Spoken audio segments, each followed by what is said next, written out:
Bleak House by Charles Dickens, Chapter 9, Signs and Tokens. I don't know how it is, I seem to be always writing about myself. I mean all the time to write about other people, and I try to think about myself as little as possible. I hope anyone who may read what I write will understand that if these pages contain a great deal about me, I can only suppose it must be because I have really something to do with them, and can't be kept out. My darling and I read together,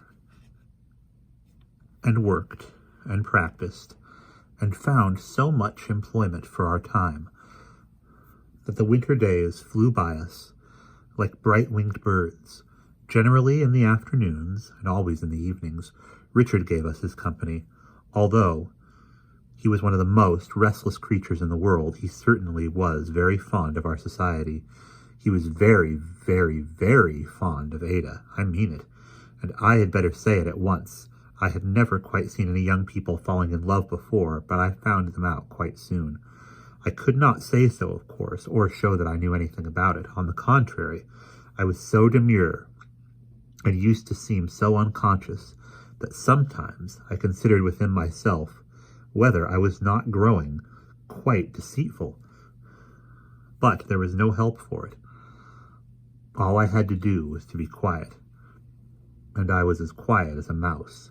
They were as quiet as mice, too, so far as any words were concerned, but the innocent manner in which they relied more and more upon me was so charming that I had great difficulty in not showing it, and not showing how it interested me. Our dear little old woman is such a capital old woman, Richard would say, coming up to meet me in the garden early with his pleasant laugh, and perhaps the least tinge of blush, that I can't get on without her. Before I begin my harum-scarum day, galloping up hill and down dale, all the country road, like a highwayman, it does me so much good to come and have a steady walk with our comfortable friends, that here I am again. You know, Dame Durden, dear, Ada would say at night, with her head upon my shoulder and the firelight shining in her thoughtful eyes, I don't want to talk when we come upstairs here, only to sit a little while thinking, with your dear face for company, and hear the wind and remember the poor sailors at sea. Ah, perhaps Richard was going to be a sailor. We had talked it over very often. Now, when there was some talk of gratifying the inclination of his childhood for the sea, Mr. Jarndyce had written to a relation of the family, a great Sir Leicester Dedlock, for his interest in Richard's favour, and Sir Leicester had replied in a gracious manner that he would be happy to advance the prospects to the young gentleman, if it should ever prove to be within his power, which was not at all probable, and that my lady sent her compliments to the young gentleman, to whom she perfectly remembered that she was allied by remote consanguinity, and trusted that he would ever do his duty in any honourable profession to which he might devote himself. So I apprehend it's pretty clear, said Richard to me, that I shall have to work my own way. Never mind, plenty of people have had to do that before now, and have done it. I only wish I had the command of a clipping privateer to begin with, and could carry off the Chancellor, and keep him on short allowance until he gave judgment in our cause. He'd find himself growing thin if he didn't look sharp. With a buoyancy and hopefulness and a gaiety that hardly ever flagged, Richard had a carelessness in his character that quite perplexed me, principally because he mistook it, in such a very odd way, for prudence.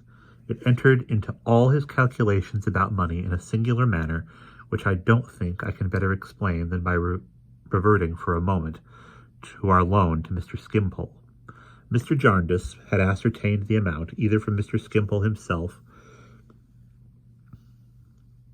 or from Covanes's, and had placed the money in my hands with instructions to me to retain my own part of it and hand the rest to Richard.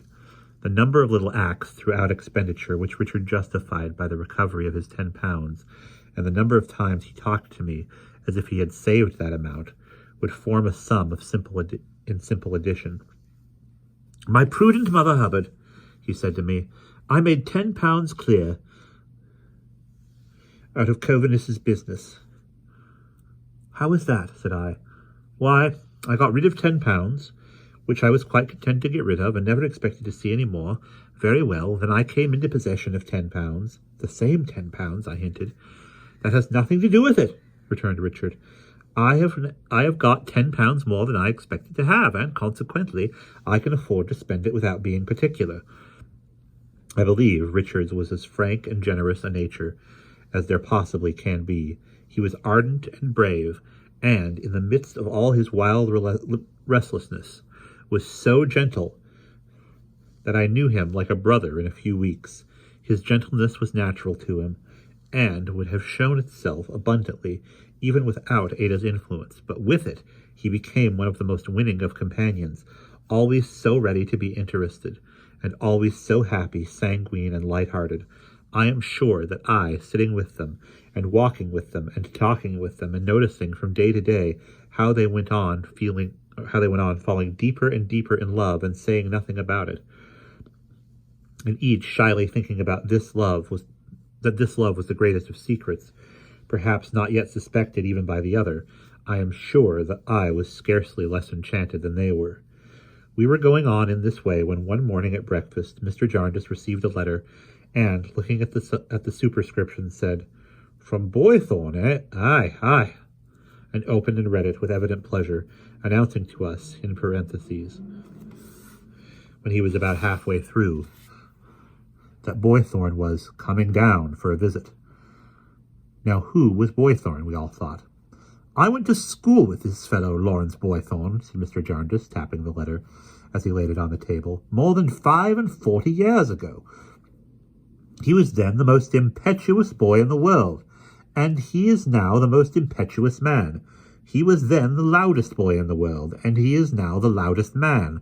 He was then the heartiest and sturdiest boy in the world, and he is now the heartiest and sturdiest man.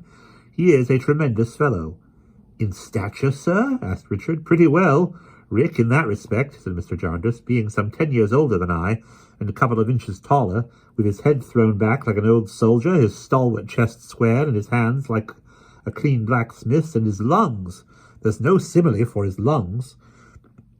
Talking, laughing, or snoring, they make the beams of the house shake.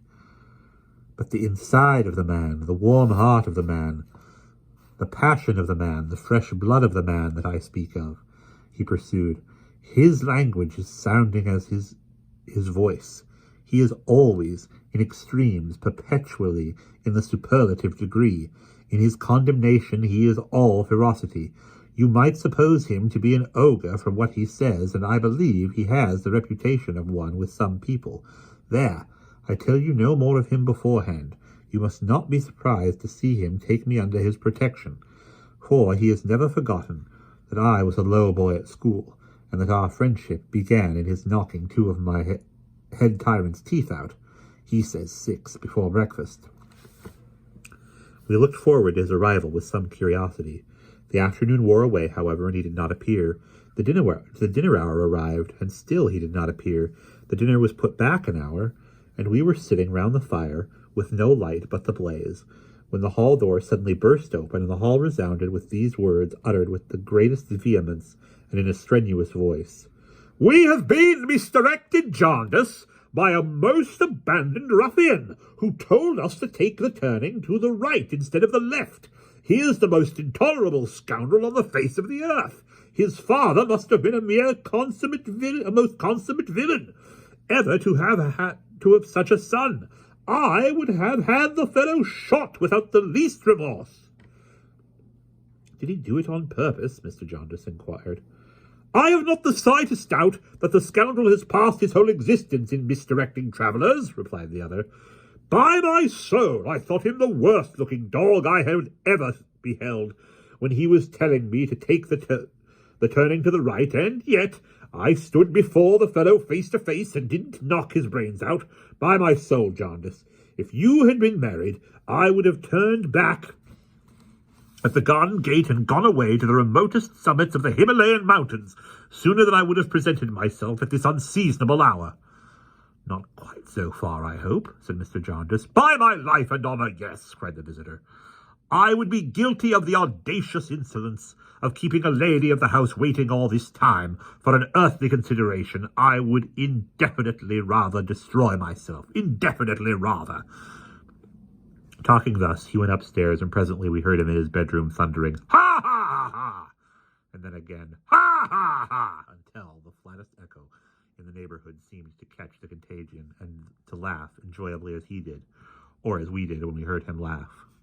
We all conceived a preposition in his favor, for there was a sterling quality in this laugh, and in his vigorous, healthy voice, and in the very fury of his superlatives, which seemed to go off like blank cannon and hurt nothing. But we were hardly prepared to have it so confirmed by his appearance when Mr. Jarndyce presented him. He was not only a very handsome old gentleman, upright and stalwart, as he had been described to us, with a massive grey head, a fine composure of face when silent, and a chin that might have subsided into a double chin but for the vehement emphasis in which it was constantly required to assist. But he was such a true gentleman in his manner, so chivalrously polite. His face was lighted by a smile of so much sweetness and tenderness, and it seemed so plain that he had nothing to hide, but showed himself exactly as he was, that I really could not help looking at him with equal pleasure as he sat at dinner, whether he smilingly conversed with Ada and me, or was led by Mr. Jarndyce into some great volley of superlatives, or threw up his head like a bloodhound and gave out that tremendous ha ha ha. "You have brought your bird with you, I suppose," said Mr. Jarndyce. "By heaven, he is the most astonishing bird in Europe," replied the other. "He is the most wonderful creature. I wouldn't take 10,000 guineas for that bird.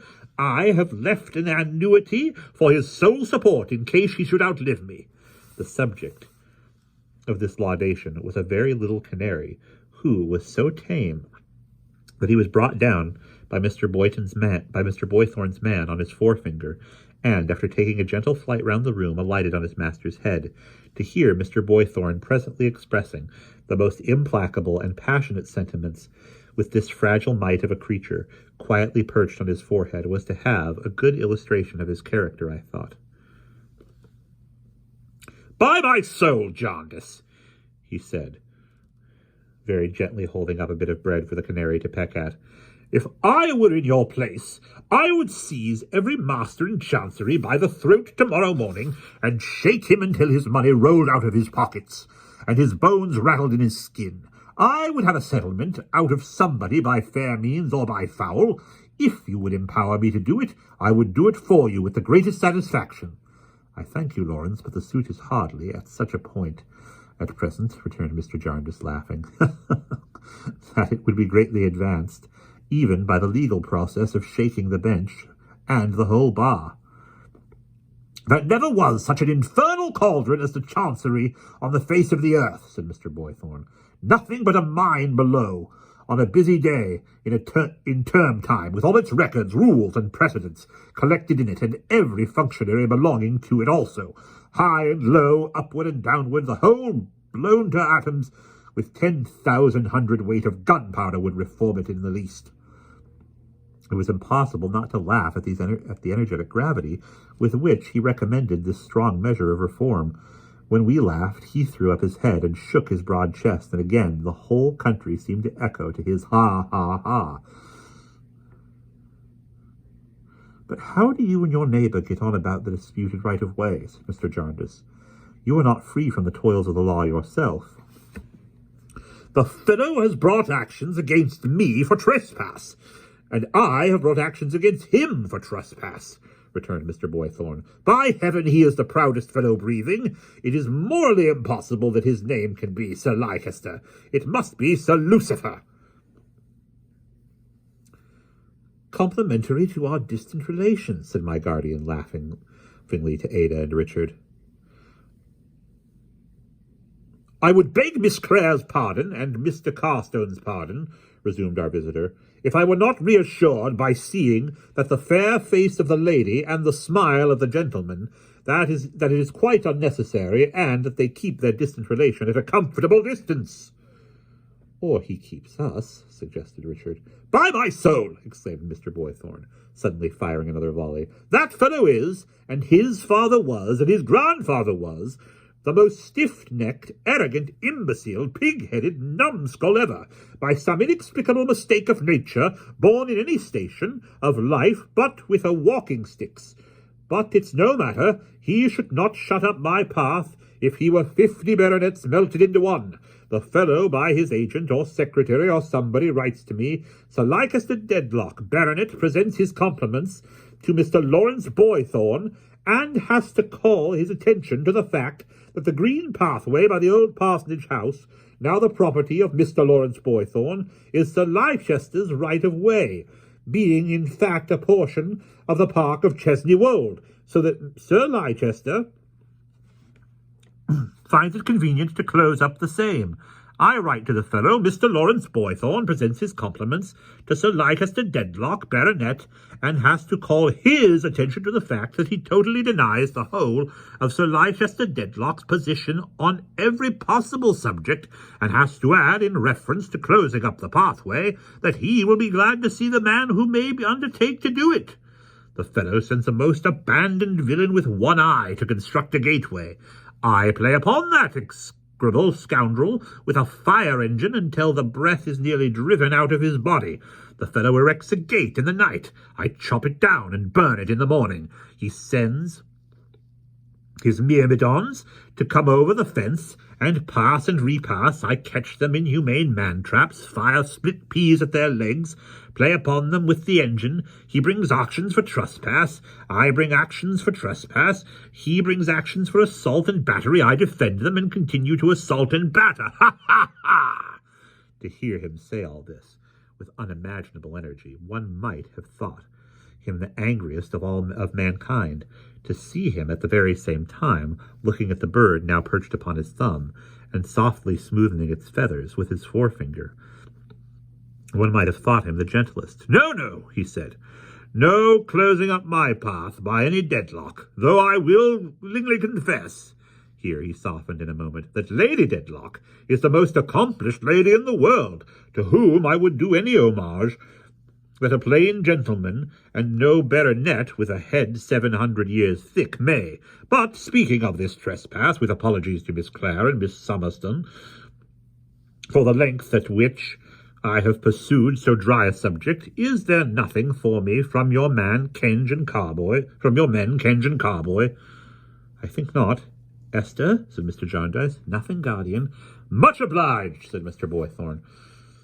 I inquired because, coming from Lincolnshire, I, of course, have not been in town, and I thought some letters might have been sent down here. I dare say they will report progress tomorrow morning. I saw him so often in the course of the evening, which passed very pleasantly, contemplate Richard and Ada with an interest and a satisfaction that made his fine face remarkably agreeable, that I asked my guardian whether Mr. Boythorn had ever been married. No, said he, no. But he meant to be, I said. Or said I? How did you find that out? He returned with a smile. Why, guardian, I explained, there is something so tender in his manner after all, and he is so very courtly and gentle to us, and— You are right, little woman, he answered. He was all but married once, long ago, and once. Did the lady die? No, but she died to him. The time has been an influence on all his life. That time has had its influence on all his later life. Would you suppose him to have a head and a heart full of romance yet? I think, guardian, I might have supposed so. But it is easy to say that when you have told me so. He has never since been what he might have been, said Mr. Jarndyce. And now you see him in his age, with no one near him but his servant and his little yellow friend. I felt from my guardian's manner that beyond this point I could not pursue the subject without changing the wind.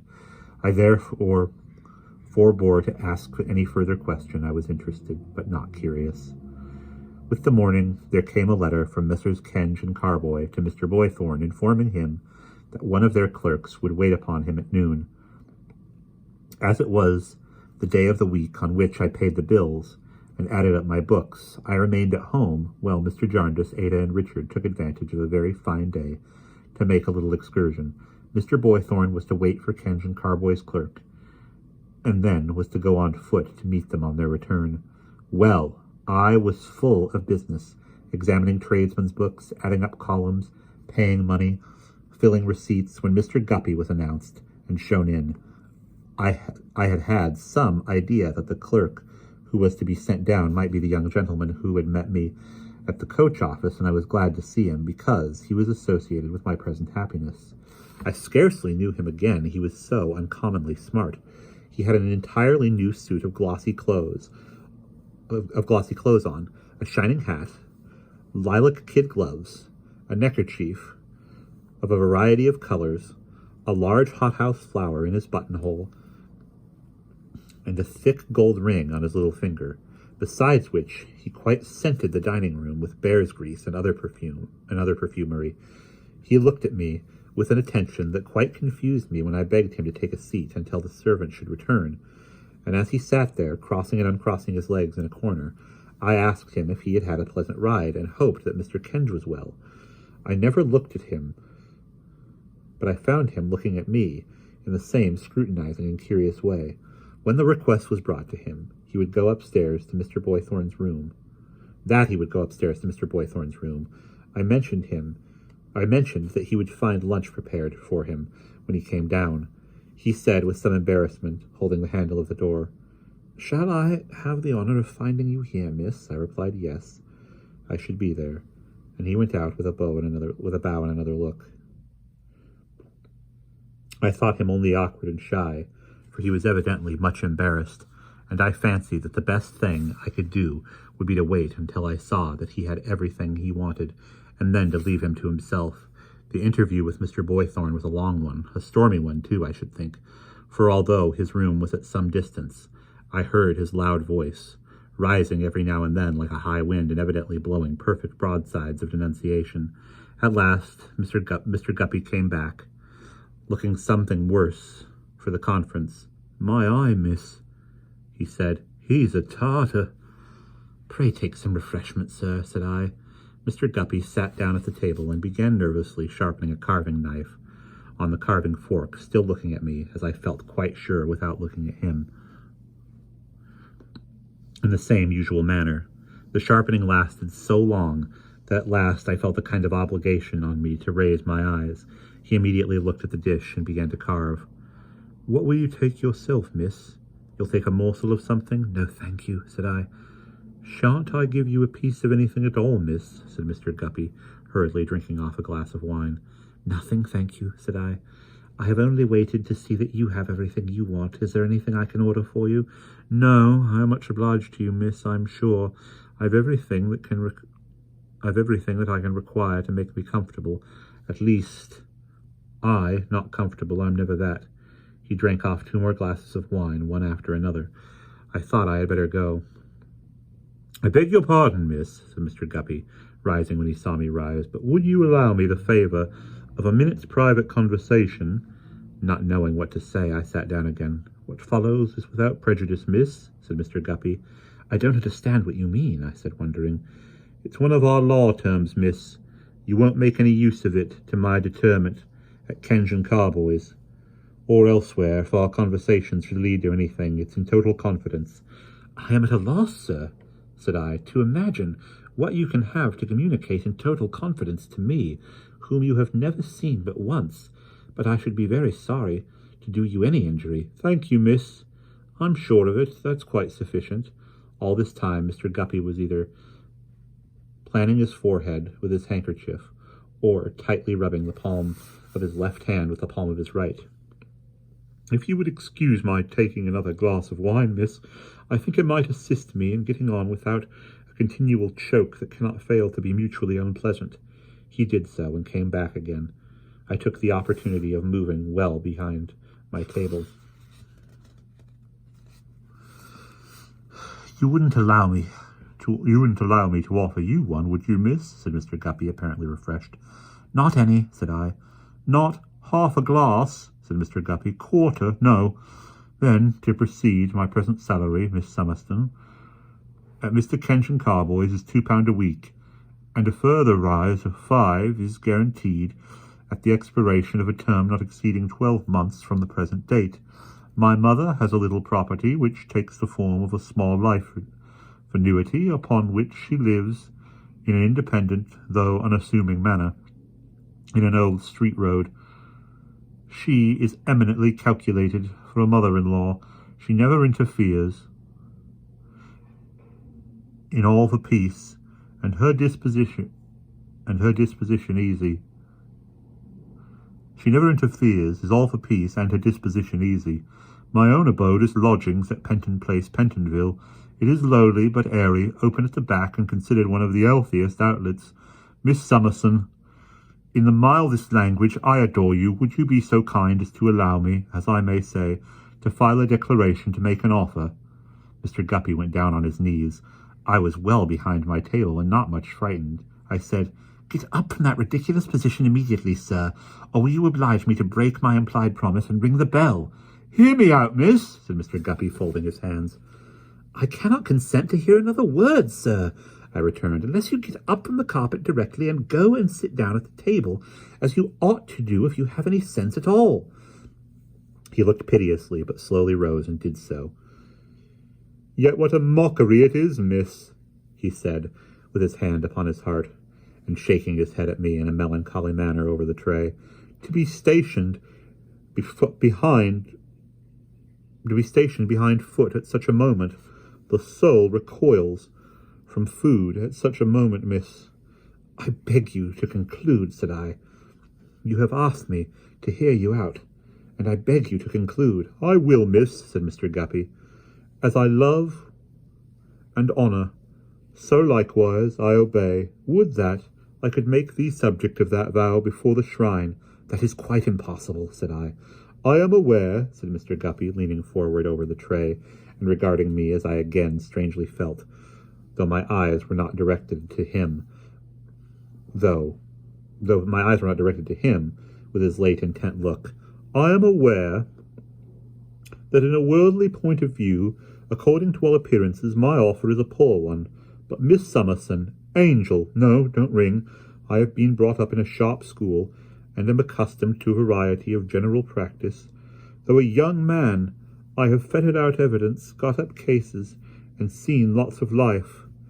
Blessed with your hand, what means might I not find of advancing your interests and pushing your fortunes? What might I not get to know concerning you? I know nothing now, certainly, but what might I not if I had your confidence and you set me on?" I told him that he addressed my interest, or what he supposed to be my interest, quite as unsuccessfully as he addressed my inclination, and he would now understand that I requested him, if he pleased, to go away immediately.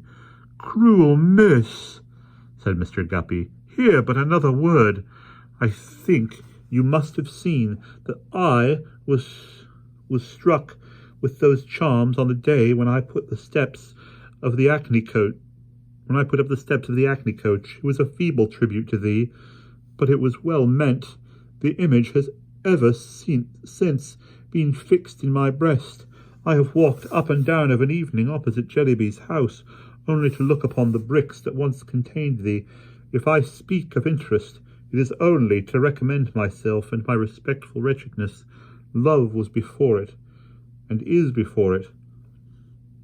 "I should be pained, Mr. Guppy," said I, rising and putting my hand upon the bell-rope, "to do you or any one who was sincere an injustice of slighting any honest feeling, however disagreeably expressed. If you have really meant to give me proof of your good opinion, though ill-timed and misplaced, I feel that I ought to thank you. I hope you will now go away, as if you had never been so exceedingly foolish, and attend to Messrs. Kenge and Carboy's business." "Half a minute, miss," cried Mr. Guppy, checking me as I was about to ring. "This has been without prejudice." "I will never mention it," said I, "unless you should give me future occasion to do so." "A quarter of a minute, miss. In case you should think better at any time, however distant, if anything, I have said, Mr. William Guppy, 87, Petton Place, also removed, or dead care of Mrs. Guppy, 302 Old Street Road, will be sufficient.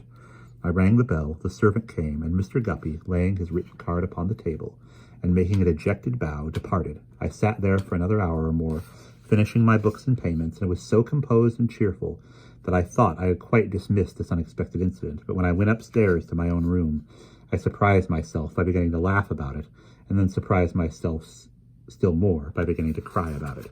And that is the end of chapter 9.